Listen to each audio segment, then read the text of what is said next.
पुण्यातल्या रस्त्यांवरील सिग्नल सांभाळण्याची जबाबदारी आता पुणे पोलिसांची असणार आहे। महानगरपालिकेकडे असणारे अधिकार आता पुणे पोलिसांकडे सोपवण्यात आलेले आहेत। पालकमंत्री अजित पवार यांनी हा महत्त्वाचा निर्णय घेतला आहे। अजित पवारांनी महापालिकेचे अधिकार काढून आता ते पुणे पोलिसांकडे दिलेले आहेत। सिग्नल दुरुस्तीसाठी येणारा सगळा निधी आता पुणे पोलिसांना येणार आहे। दरम्यान शहरातील जवळपास 50% सिग्नल सध्या बंद आहेत। आता हे सगळे सिग्नल सुरू करणं पुणे पोलिसांची जबाबदारी असेल।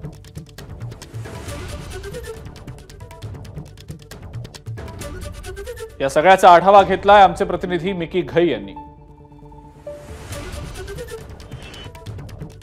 वाढत्या वाहनांची संख्या पाहता पुणे शहरातील वाहतूक कोंडीचा प्रश्न हा दिवसेंदिवस गंभीर बनलाय।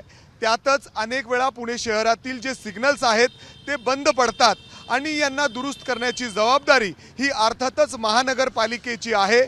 त्यासाठी देखील वाहतूक पोलिसांना महानगरपालिकेमध्ये खेटे घालावे लागतात, विनंती करावे लागतात। मात्र तरी देखील अनेक सिग्नल दुरुस्त होण्यासाठी विलंब लागतो।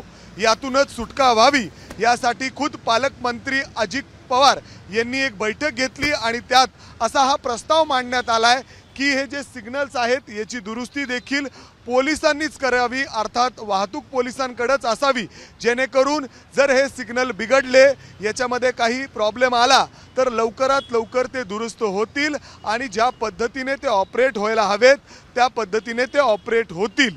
यासाठीच हा प्रयत्न, हा प्रस्ताव त्या ठिकाणी मांडण्यात आलेला आहे। आता जरी आपण या चौकात बघितलं तर जे वॉकिंग सिग्नल आहेत, अर्थात पदचारी जे लोक जातात ते सिग्नल अजून देखील बंद आहेत आणि त्यामुळे अशा पद्धतीने लोकांना त्रास सहन करावा लागतो। याच त्रासातून पुणेकरांची सुटका व्हावी हाच हा प्रयत्न आहे।